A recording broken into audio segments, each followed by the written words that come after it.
Thank you, Mayor. Then, amuse all les budgies. Oui, oui, monsieur. We will. All right. Right, I'm gonna tell you if we were live. We're live. We're on. Reconvene Sampson County Board of Commissioners. This time, recognize Vice Chair Lee. Would you join me as we pray? Dear Heavenly Father, we thank you for this day that you have given us and the blessings that you have so bountifully blessed us with. I pray for the rain that we hope we're going to have tonight.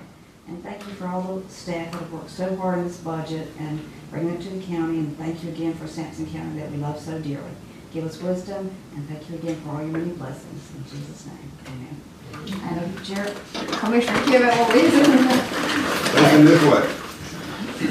I pledge allegiance to the flag of the United States of America and to the republic for which it stands, one nation, under God, indivisible, with liberty and justice for all. Thank you, Vice Chair Lee and Commissioner Kivett. Let's see here, Mr. Collins, I believe you've got an announcement. Yes, sir. Mr. Chairman, we have been doing multiple things other than in addition to the budget, and what we would like to do is share with you the candidate we have selected for the new, to be the new library director. However, the selection of this, Mr. Godwin, necessitates that we get a waiver from the board because she lives out of county. And she lives in Willard, and I understand she has about a 7-mile drive to get to the county line. And so think about that as I tell you about it. The young lady that we are proposing to hire, her name is Miss Kelsey Edwards. She's got a BS degree from the University of North Carolina of Wilmington.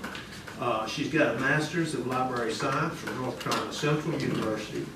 She is currently the library director in Bladen County and has been in that position for the last 5 or 6 years. She's previously worked in Cumberland County. She's previously worked in Pender County. Our program is signed up for the North Carolina Cardinal program, which will be a cost savings and a very good program because of the access to a lot of material that it gives us. And she's got experience as she has set that up in Bladen County. So that is basically the introduction. So one of my favorite words is demonstrated, and I like it when we get a candidate that's already demonstrated their ability to be successful in the job in another county. So we would like to hire her, but our hiring of her, what we've told her is conditional upon the board waiving the out-of-county residence requirement. Is there any questions for Mr. Collins? If not, is there a motion for the waiver? I move that we waive the residency requirement for the new Second. property. All those in favor, raise your right hand. We have we have Ms. Edwards is within the requirements of our hire. Thank you. And she will be starting work on June 28th. 28th of June. Okay, let's quit burning. Ms. Holder's going to handle that one. Yes, sir. This morning, we received notice from the North Carolina Forestry Service that the Forestry Commissioner had canceled all burning permits and had enacted a prohibition on all burning in 26 different counties, including Sampson County.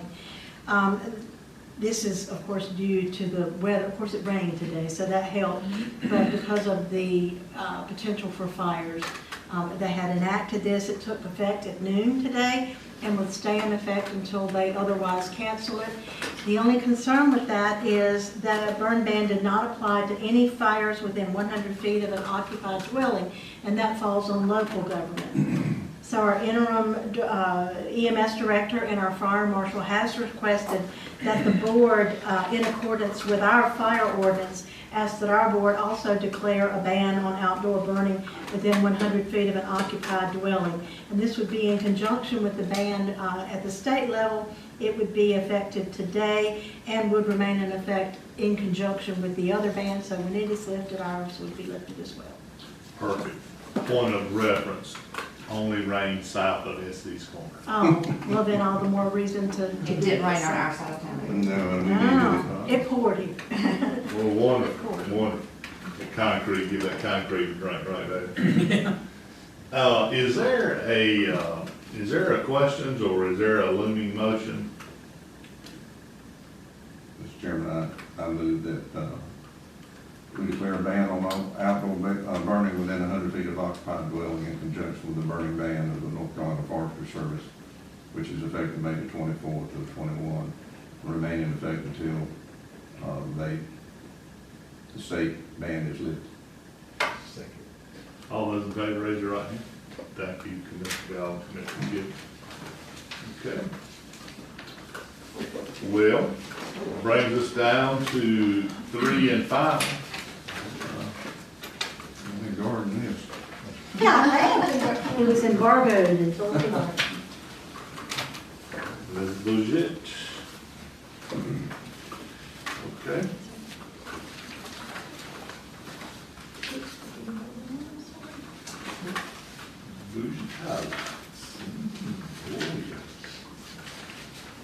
Mr. Colley, I know that you and Mr. Clyde and all the fine people in accounting and finance have worked diligently and tirelessly to bring the budget forward. So shall I give you the floor? Yes, sir. It's yours. Mr. Chairman, on behalf of county administration and finance and all of the department, it is our pleasure to present you with the budget for the 2021-2022 year.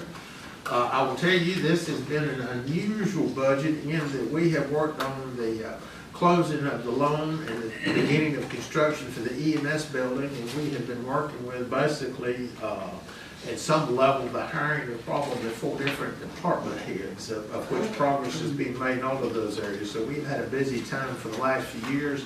I would share with you that a lot of people have done a lot of work in getting ready for this budget, and I don't want to overlook anybody, but I'll wait till I get to the end, because if you don't like the budget, it's probably better that I just be the recipient of the comments rather than try to share them. So we'll see how it goes.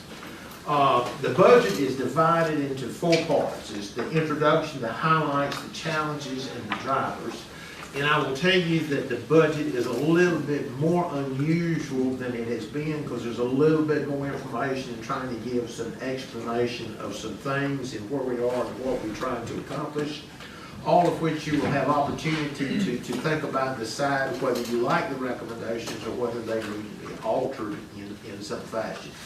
I'll share with you in advance. It's going to take a few minutes to get through this. There's 11 pages of material, and I think it's an opportunity to share with you. But hopefully when you get finished with this and you take this and you look at it, this will help you quickly focus on the areas that you may further want to discuss or ask questions about it. With that, we will get started. And we talk about the introduction. I think in order to understand where we are, we need to understand what went on in the past year.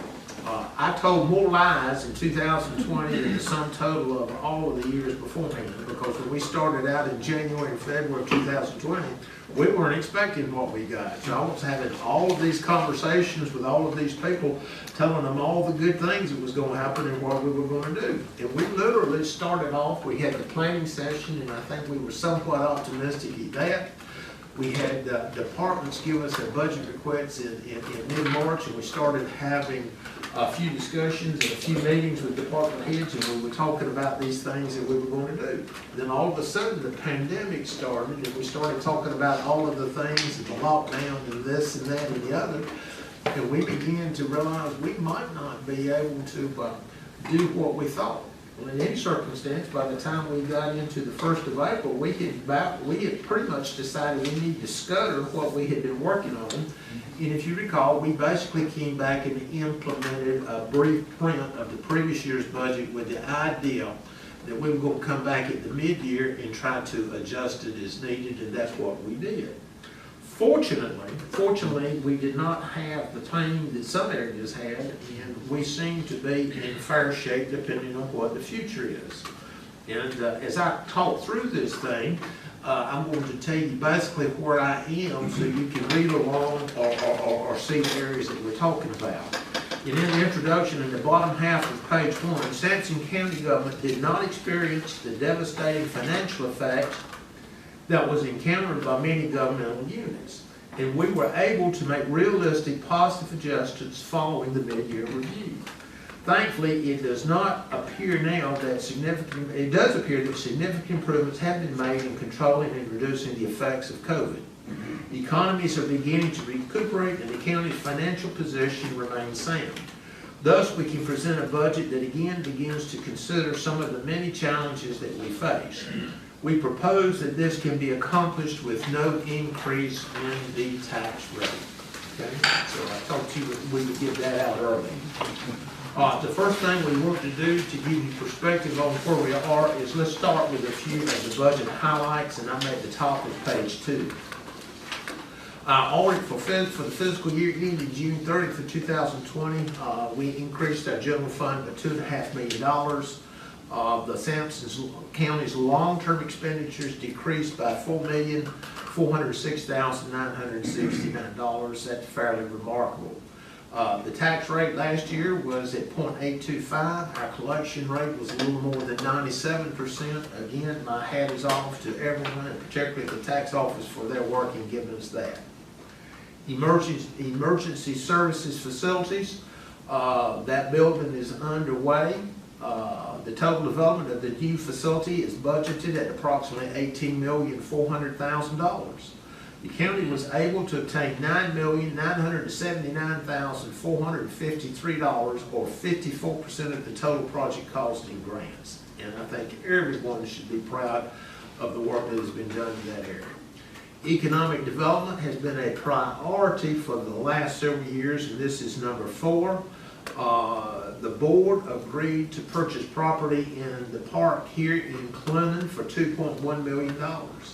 And that was in the early spring, I guess it was not too long ago. In any circumstance, the economic development staff has worked very hard, and they have already acquired a $1.28 million grant in order to add to the infrastructure. We think good things are happening. We are in the process of purchasing a light industrial site over in the Roseboro area. We want to work in as many areas of the county as we can. And in addition to that, the Economic Development Advisory Board has also revived the revolving loan program, so we can help some of our businesses with loans ranging from $25,000 to $75,000, and we can probably help 2 to 4 companies at any one time. So we are real proud of the trend line that is starting in economic development. Public water. We are proud of the accomplishments occurring in the county's water operations. This does not mean that we do not have challenges. We have now gone over 6,000 residential customers. For years, we have talked about 5,000, being in the 5,000 range. With the hard work of Mr. Reynolds and his staff over there, we are now over 6,000 customers. During this past year, we have received approval for water main extensions on Green Path and Godwin Lake roads. These additions will add 30 new customers. We also requested state funding for 3 projects that include the Harold's Interconnect, a small supply well at Keener, and a 3rd project that includes water main extensions on South McCullen Road, Governor Moore Road, South Eldridge Road, and Herring Road. These projects were not approved for state funding. The good news is that it does demonstrate the active commitment to improve the system and provide the best service to as many residents as possible. So sometimes you've got to continue with the effort in order to get the results, and I think Lynn and his staff are pretty relentless in trying to find all the ways that they can to provide water or services wherever they can. Over on page 3, we are selling Johnson County approximately 4.5 million gallons of water per month. This is a positive for our revenue and helps us improve the quality of water in our lines because of the additional revenue. Finally, the well project on Highway 403 was completed in September 2020. Because of the changes in our water system and the increasing cost of adding new customers, we are proposing a water summit this summer for commissioners. We'll tell you that water is a science, but it changes. And it changes on the lines you got, it changes on the amount of water that you're pushing. any changes on the expenditures. We had a water summit for commissioners with, several years ago when Lee Kennedy was here. We would like that to do again, because sometimes the issues that you're dealing with begin to change, and we want to make sure that all of our leadership it fully understands the basics of the system. So sometime after the budget is approved, or when the budget is approved, we may come back and ask you for a tentative time that you would like to consider doing that in July or early August. Number 6, you're familiar, we have combined, or you have voted, you have chosen to combine the Departments of Aging and Recreation. I would like to reiterate, for the purposes of anybody that would be thinking about why we did that, we did not do that because we had 2 departments that we wanted to de-emphasize. We combined 2 departments because of their importance and what we think they can do, and we want to elevate the programs for the elderly as well as the recreation in the county. One of the things that the board and a lot of people have worked on during the past year is the Fire Commission. I am extremely proud of the Fire Commission and what it can do. And one of the things that we have found is we needed to do a better job of communicating with all of the nonprofits that provide fire services to our county. And we wanted to have a way where we wanted to revitalize this group, have people that were very knowledgeable about fire services in the county, and come in and not only be a resource for the commissioners, but more importantly, be a resource for the fire departments, and so that they can help us come up, or help you come up with consistent decision making. So that is sort of the budget highlights as we have got them. When we get into the challenges and the opportunities moving forward, I'll tell you several things before we get started. I'll tell you one thing primarily. The challenges, we have got some recommendations for them, but I can tell you right now, we're sort of trying to line stuff up and begin to think about it, but in all areas we don't have all solutions. So this is an evolving process, and we have tried to be as careful as we could in outlining them. However, we do contend that the county is in good shape. We do contend that we're moving forward. But to sit here and brag about what we're doing without telling you that we do not have a challenge to resolve would be a little bit disingenuous on my part, Mr. Gibbon. How's that for this being straight up? I appreciate it. And Mr. Carr over here is recording this, so if I tell a story, I get to hear about it. So we're going to try to be as accurate as we can as we go through this, okay? Challenge number 1, personnel. Our pay plan is not up to date. The current pay plan was adopted in 2015. We were $3.7 million behind at that time. It took us 4 years to get that implemented with the concurrence and the encouragement of the board. Unfortunately, by the time we got that done, we were already behind. This effort took 4 years to implement, thus the plan was already behind by the time it was fully implemented in 2019. Moreover, the pay plan as approved also included a provision to have all employees at the midpoint of their pay grade within 10 years. Yet, since the adoption of the original plan, we have only increased salaries one time to achieve movement within the grade of the employees. The sum of $518,000 is included in the budget to begin to help employees get to midpoint. Even with this allocation, the pay plan is still 5 years behind, and it will cost us an additional $2.5 million at some point in time to catch this plan up. And that's just part of the problem. Our inability to maintain the pay plan current with nothing more than regular cost of living adjustments has created and continues to create significant challenges in hiring and maintaining the quality of employees that the citizens of Sampson County deserve to have working on their behalf. These challenges occur across the board and are particularly noteworthy in the Health Department and Sheriff's Department, with various department head vacancies and for other positions requiring a specific skill set. These challenges sometimes create vacancies that go unfilled for a significant period of time. And I would tell you that I think the general staff would tell you that the pandemic has exacerbated these challenges that we are facing. The Consumer Price Index indicates the cost of living adjustments needed since 2015 amount to 10.7%. We have provided our employees COLAs during this time totaling 3.75%. This leaves a deficiency of 7%. Therefore, we are recommending a much-deserved COLA adjustment of 5%. In addition, we are recommending a 2% bonus for employees working as of June 30th, 6/21. This bonus is to be paid from the American Recovery Act on or about December 1st, 2021, if we determine that this proposal is consistent with the plan requirements. Do not want anybody to think that I'm talking with a foggy tongue. The layout of the ARP is continuing to evolve and develop.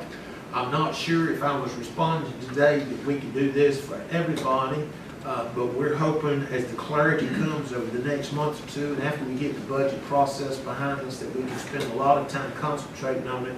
We hope that we can come up and maybe come up with something that would work. And I will be honest with you, I hope as if we do the 2% bonus that we can then figure out how to implement that as a permanent part of our package with the following budget.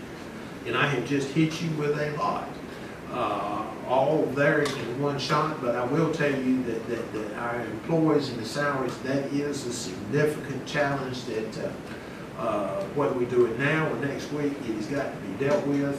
I do understand that it is the responsibility of the manager to keep the pay plan current and try to do the budgets, and we have worked as diligently as we know how. Number 2. Human infrastructure for the new EMS facilities.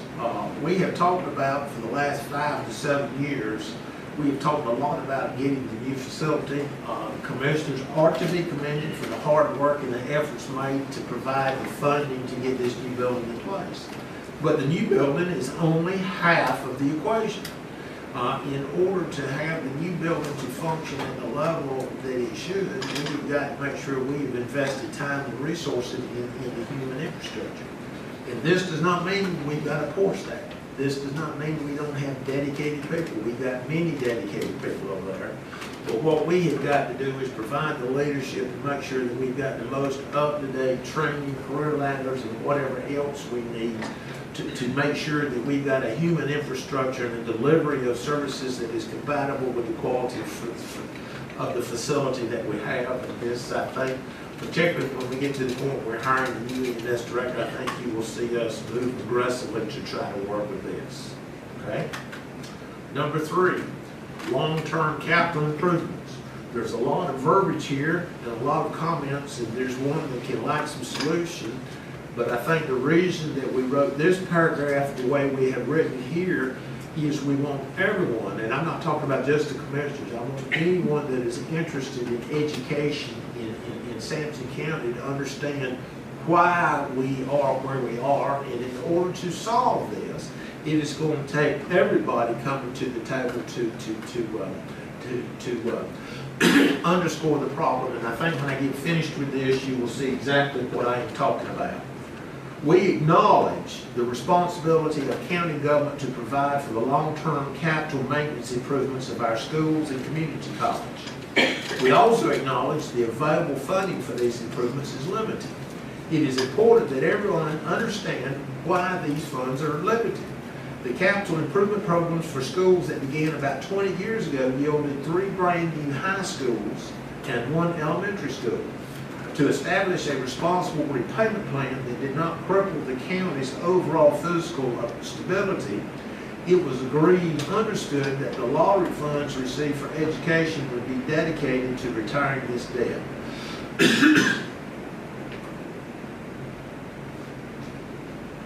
Excuse me. The school systems agreed to this plan. These monies would have been needed and utilized for long-term capital improvements even if the construction of the new schools had not taken place. The funding plan was subsequently hindered when the lottery proceeds dedicated to counties was further reduced by $800,000 a year. Thus, we have the circumstances that we have today. So when people say, well, the county's got a responsibility to put new school roofs and these major HVAC systems, yes, we do. But here again, the point is, this was a collective decision by lots of people to dedicate these monies to the construction of your schools. And Mr. Chairman, the debt that you got on the schools would probably close to triple to that if it had not been done, as opposed to trying to accomplish it today. I would suggest to you that you're still light years ahead of where you were, light years ahead by having built the schools, even though we've got a cash flow crunch with the capital improvements. Thus, we have the circumstances that we have today. The debt is still being paid. Consequently, the county does not have the resources to resolve our capital improvement needs alone. It will require that all of our partners participate in the solution. The state has acknowledged the need for additional school capital needs in their previous budget discussions. One budget that was rejected included $12 to $14 million of capital improvements for Sampson County. We understand that the current state budget proposal, or one of them, included $3 billion for capital improvements for schools across North Carolina. If approved, this effort can yield millions of dollars for capital improvements that our schools can utilize in mitigating some of the maintenance issues. In addition, the schools and community college will be receiving significant funding from the ARP. The rules defined to how this money may be utilized have not been finalized, and it could be a challenge to be able to use it for schools. We know that. However, the county may be willing to utilize some of our funding for joint ventures with the schools if the criteria for utilization allows this, and the schools agree to commit some of their funding to needed long-term capital maintenance. In 2016, the county proposed to dedicate up to $250,000 per year for 10 years for the community college to deal with long-term capital maintenance issues. It was believed by all the time that this commitment would substantially address maintenance needs. We understand these needs continue to grow. Based on current revenue projections requests, the county will be challenged in meeting the future needs of the community college without a partnership that shares additional resources that may be available to both entities. We look forward to working with our education partners to ensure that these facilities, that the facilities for learning are maintained and updated as needed. Mr. Chairman, the whole point of this is in order to have a dialogue, we were trying to give people the information to get us all on the same page with the historical record of understanding why we are at the place we are. And if everybody understands that, I think we have an opportunity to move forward in a positive manner to maybe come up with some solutions. We've got ideas, but I don't think we have all of the solutions in store just yet. Number 4. I'm going to take another drink of water. Medicaid transportation. Suffice it to say that the Medicaid transformation has been going on or discussed. We understand that it is going to take effect or be implemented in July of this year. 15% of the people that we are now providing transportation will be arranged through these private state contracts, and over time that's going to have an effect on us. Cannot tell you exactly what the effect is, but the whole idea of Medicaid transportation and the transformation was to save money in the program, and so we will see where that results. What we're telling you is we understand there's a challenge, Mr. Kidder. We understand there's going to be changes. We cannot tell you exactly what it's going to be, but stay tuned. At some point in time, we're going to get the effect. Okay? I promise you that the next paragraph is health insurance. And health insurance, we will get more questions on this tomorrow, or Ms. Dillman will, and David will, and probably anything else that we talk about. So we're going to take a run at health insurance. In last year's budget message, we discussed employee health insurance and the fact that Sampson County is self-insured up to the first $150,000 of health insurance. We also shared that our health insurance fund had declined significantly in recent years. Moreover, we pointed out that significant challenges in our health insurance would be likely at this year's mid-year review. This did not occur. We continue to be concerned, however, about the future solvency of our health insurance fund. From August of 2020 through 3/31, our health insurance fund has held its own and was stable. However, the fund balance has not increased significantly. We are not recommending a change in employee cost at the present time. We will continue to evaluate. Employees can expect a change in their cost of contributions beginning in July of 2022. Not this July, but July of 2022. None of the costs currently paid by employees will increase by more than 20%. We will provide a 90-day notification of the proposed increases.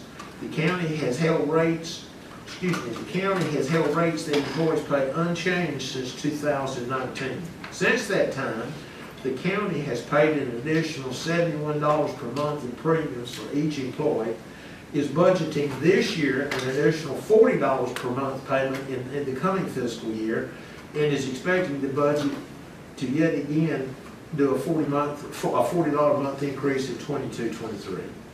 We understand that employees are concerned about the cost of health insurance. Likewise, we are recommending changes for our health program that can potentially provide benefit to some of our employees. Beginning August 1st, 2021, we will offer an additional tier of coverage, which is for employee spouse. The county is evaluating our wellness assessment program and expects to make recommendations for changes. Because of the pandemic, the county suspended wellness assessments last year, or this year. For fiscal year 22, the county will grant all employees the $30 per month premium credit associated with the wellness assessments, okay? So an employee can save, I guess it is $30 a month times 12 months or $360 by spending that 30 minutes or an hour doing the wellness assessment. And we would woe to anybody that can make themselves $360 in an hour or less, okay?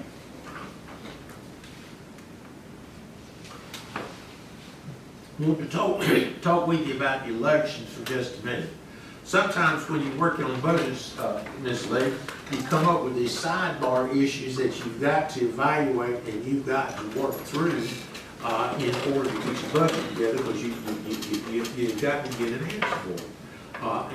And that happens, and I'm not picking on elections, that can happen in any number of areas. This year it happened in elections. And basically, you have a conscientious elections board, and they came forward, and basically, because of the pandemic, and using the building downtown or out on the boulevard that they use, they recognized that social distancing for the spring election was a good tool to utilize. And so therefore, because they're conscientious about the health and safety of everyone, they proposed to us that we purchase a building for $2.6 million and then offer, and then budget up to $150,000 for furnishings. They were also concerned about storage. And all of these, as we evaluate this, let me share with you, are legitimate concerns. So we decided that we had no choice but to try to break it down into its parts to see where we were going. The first thing we did is we believe that we can resolve the storage part. Is we think if we make some modifications and make it more conducive for people coming in, we believe the existing storage space can be used and workable. If not, we think we have the means to resolve that end of it. If you look at the space that is occupied by elections, basically the space that they are occupying is adequate, with the exception of those points in time that we have to do the one-stop voting. And that is important, and we want to make sure that we have got that covered, and preferably, we would like to cover this for the long term. When we first started talking about it, we decided, well, that's easy. Before we're going to rule out spending that kind of expenditures, and what we will do is we will dedicate the Expo Center to it. Don't have a problem with that until we got to doing a deeper dive into the process. And in all fairness to the elections people in the state, they can give you general guidelines, but we can't fix what one-stop voting is going to be for the next 4 or 5 years. It can change for any number of reasons. It will not be critical. As we thought about it, we felt like, well, we did not want to penalize the Expo Center, because if we went out and government works hard to have credibility. So if we go out, we have customers that have signed up to use the expo center or rented the facilities, and then we have to cancel those in order to have a one-stop election. We are concerned that we can create some public relations problems and things that will affect us for years down the road. So we said, well, let's come back and see what other alternatives we would have. Well, at that point in time, we went out and did a canvas to see what facilities might be available in order to rent. And I've got 4 or 5 type pages that have been presented and prepared. And at the end of the day, it would cost thousands of dollars per month to rent space to use basically 30 days a year. Okay? Well, I was born at night, but it wasn't last night. Okay? And I decided I really didn't think y'all would be very receptive to that. So what we have come up with as a final thing is we are proposing to switch the elections office with the veterans office and put the elections over here in this building. And we believe we have got adequate space for the one-stop election. I did put a caveat that space is a premium in Sampson County. Because if we have somebody that comes in to work for a short period of time, such as the auditors or reval people, we don't always have a place to put them.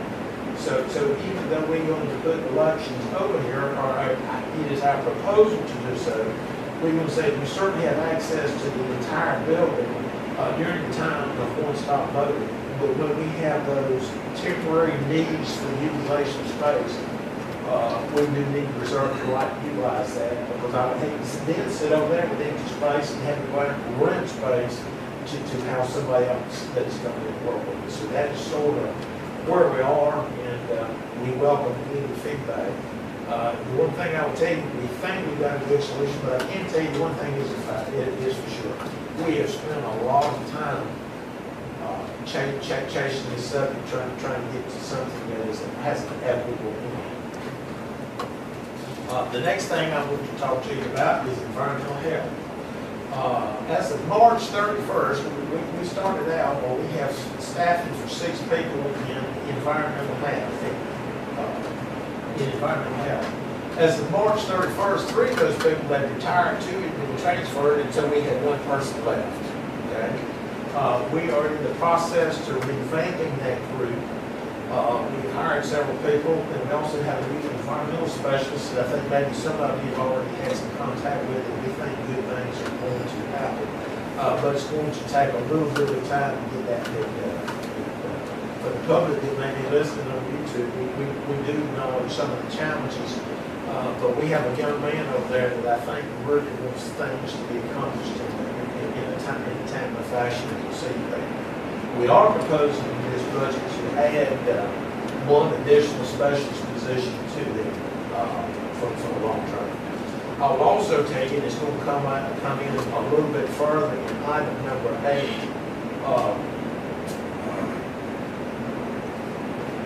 I hate to say things that gets me in trouble when you read reports. It's hard for me to imagine anybody being able to technologically challenge their.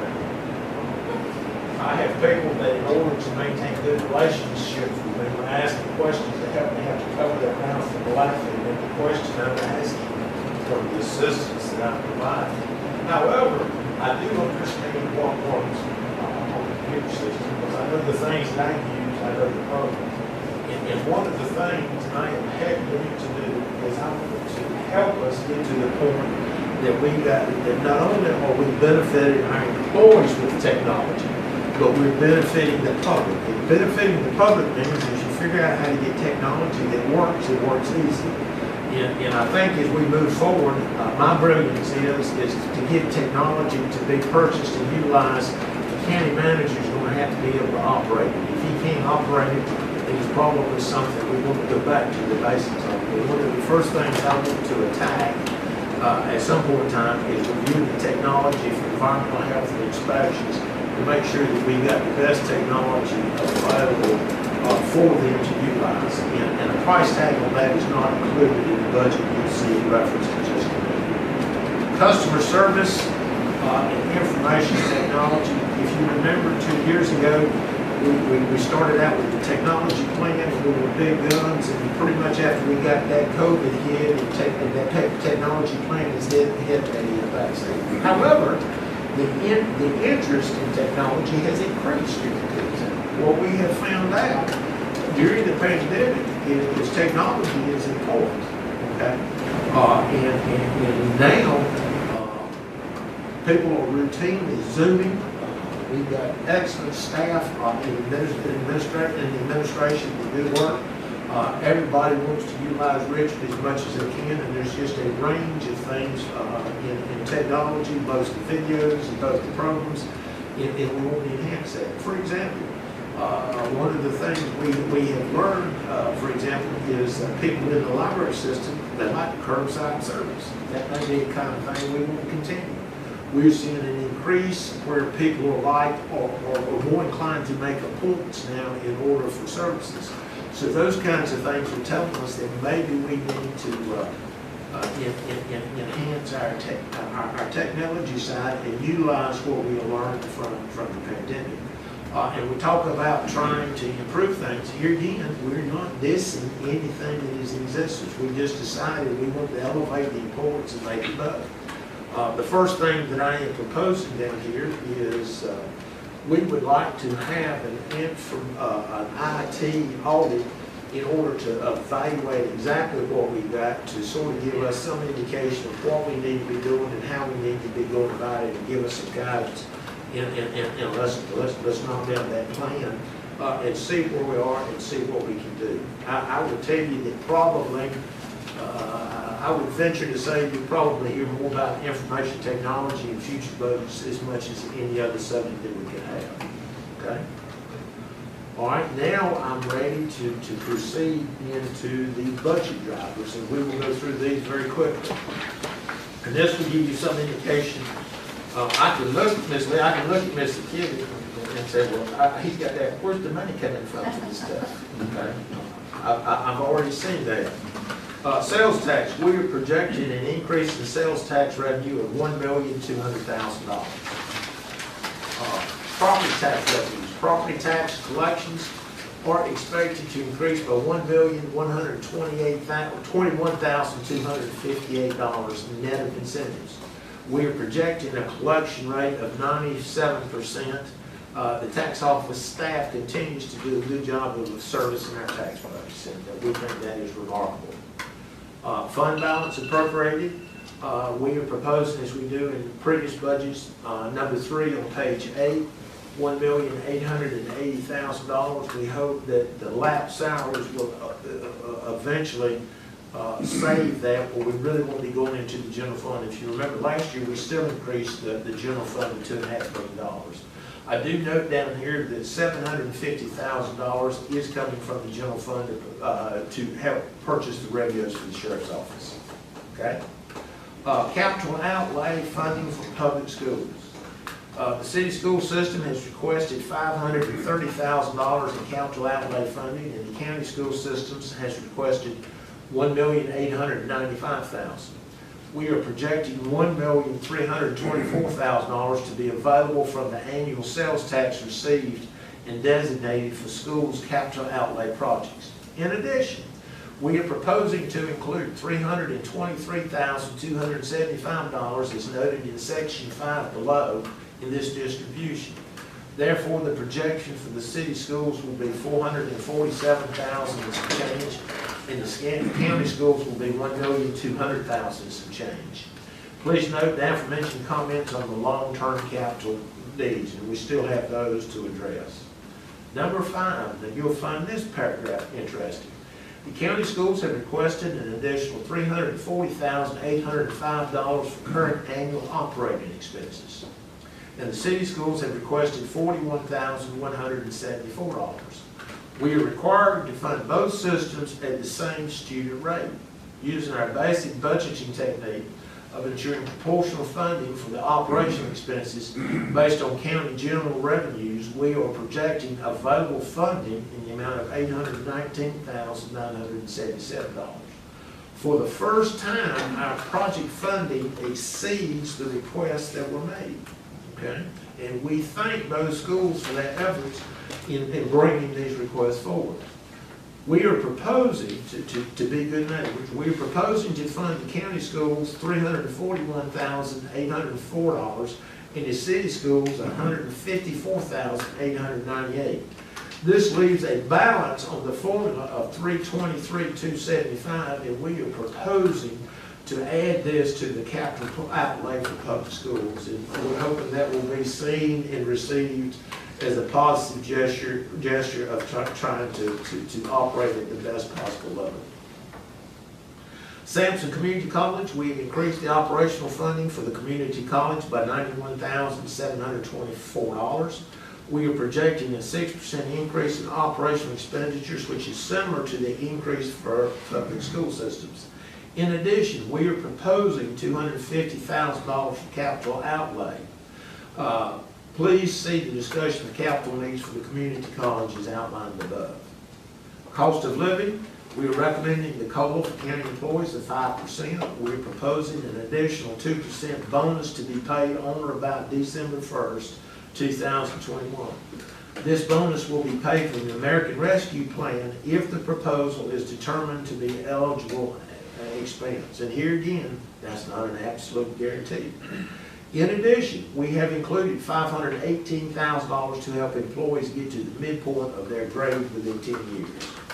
Contingency. We have budgeted, and this is number 8, we have budgeted $531,989 for contingency.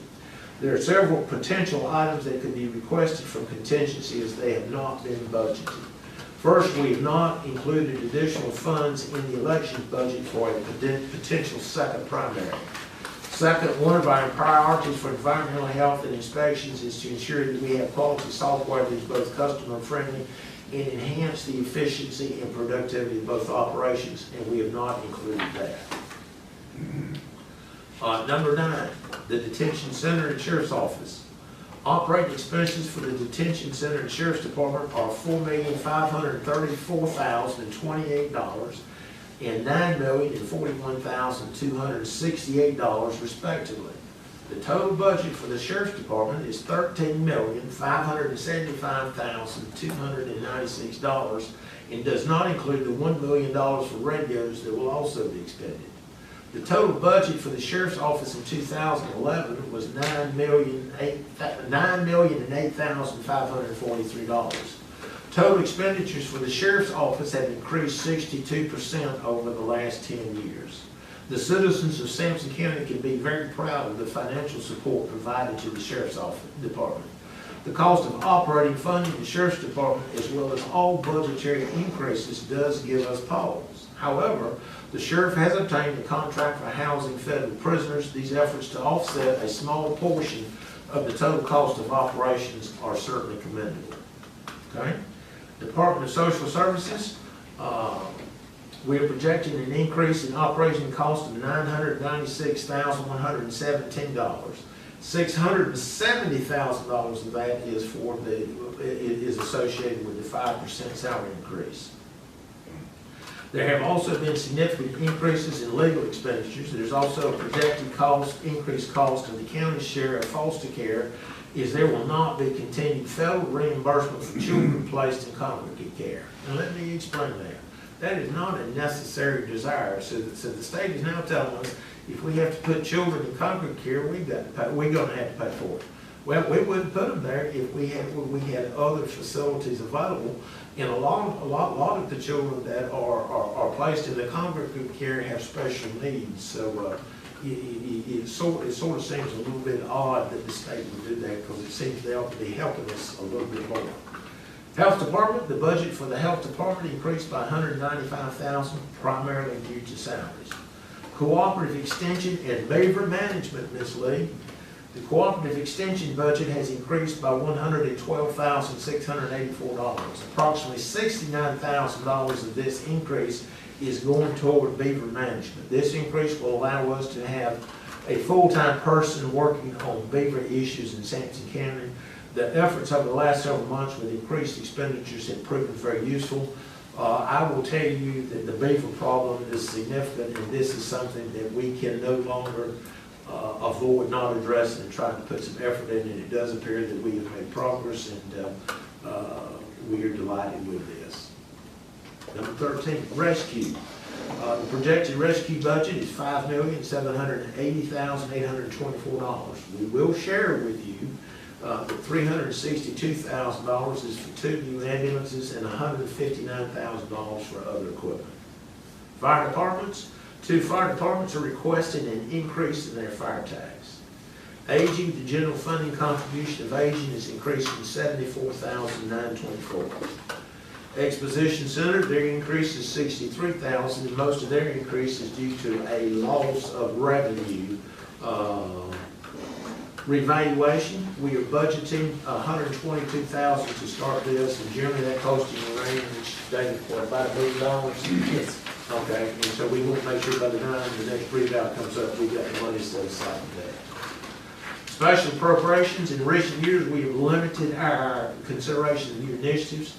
We are recommending an allocation of $60,000 for the Sampson County History Museum, $6888 for the local match for the Mid-Carolina RPO, and $300 for travel for the mandated CAC committees.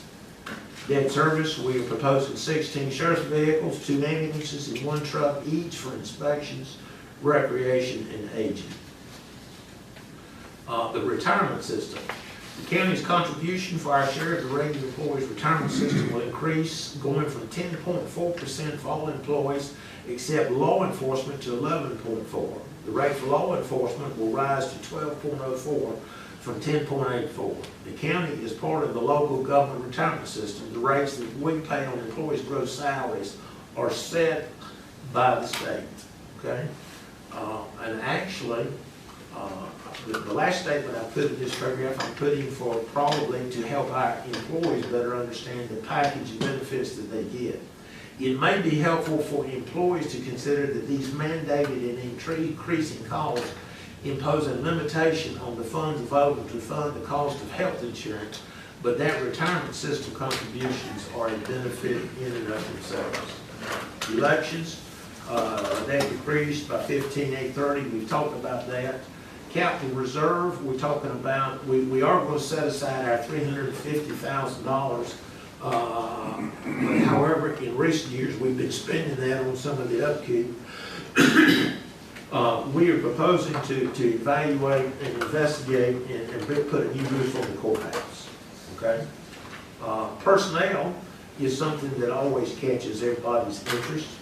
The number of permanent employees at the time of last year's budget message was 549.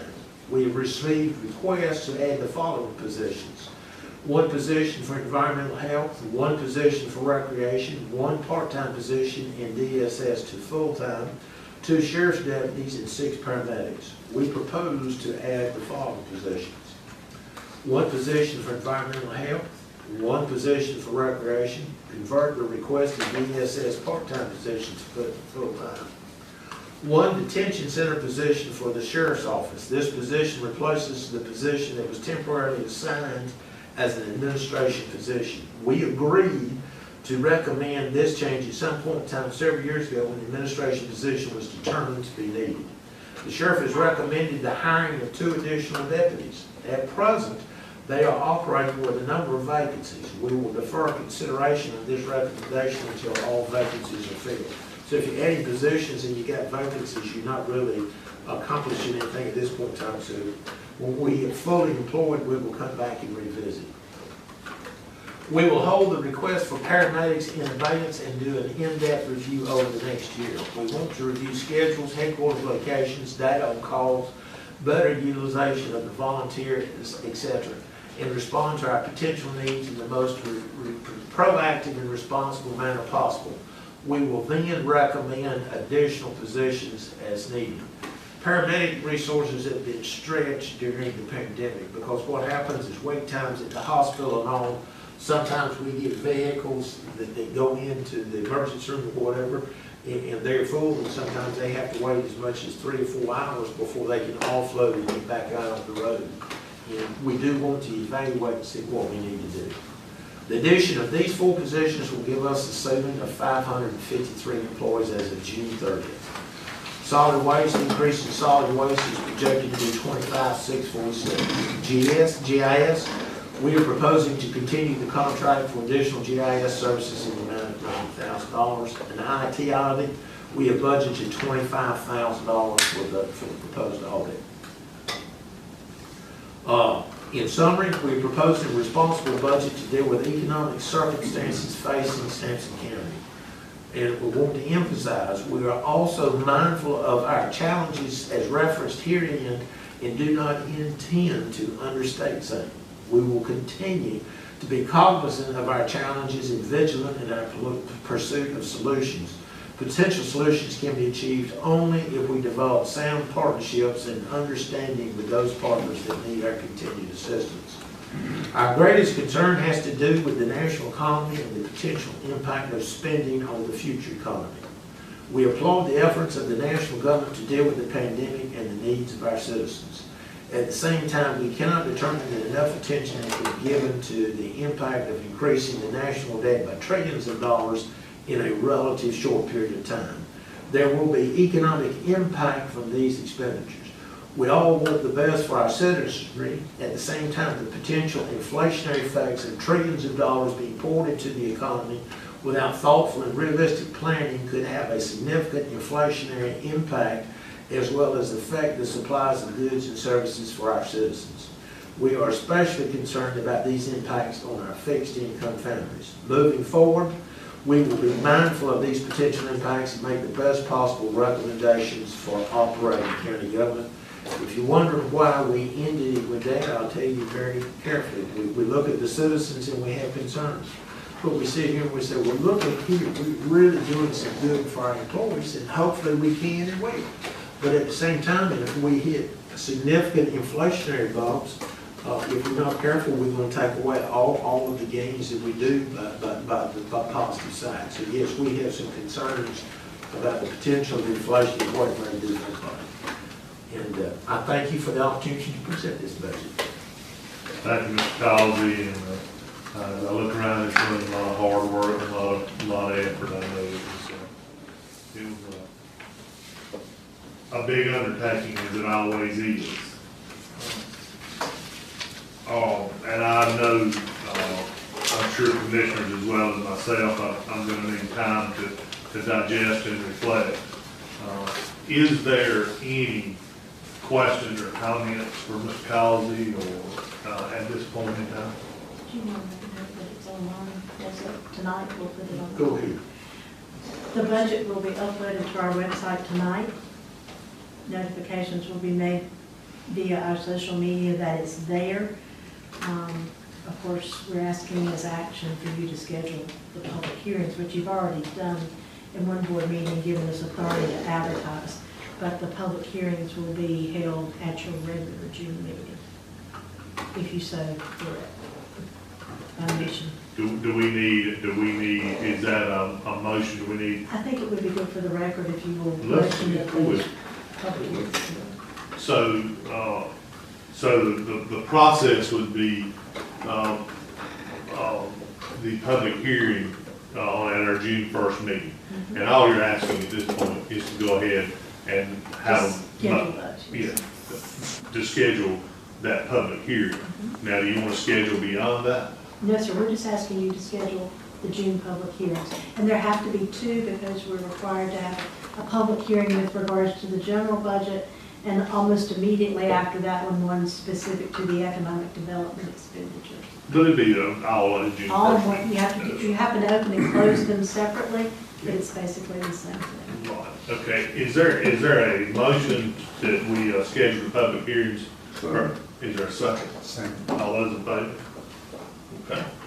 Public hearings scheduled, and that's gonna be June the 7th. And in the meantime, budget comments at sampsonnc.com if people want to submit comments to Say that one more time. budget. We'll put this also on our social media, budget comments at sampsonnc.com.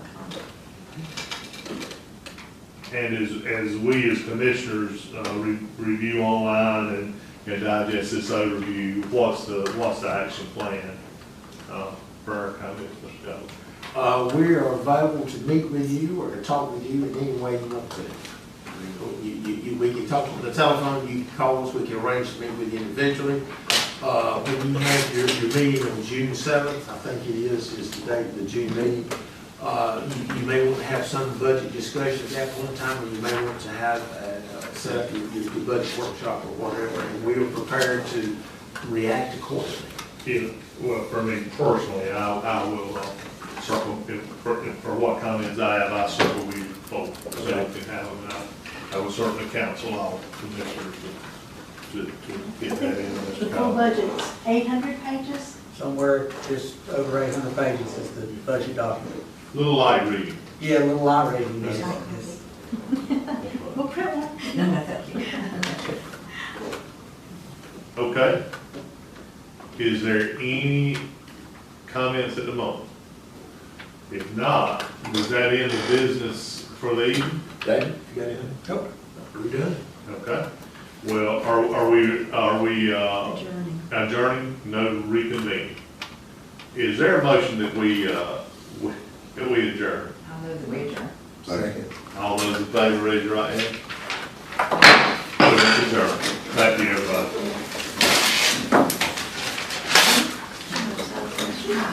Yeah, see.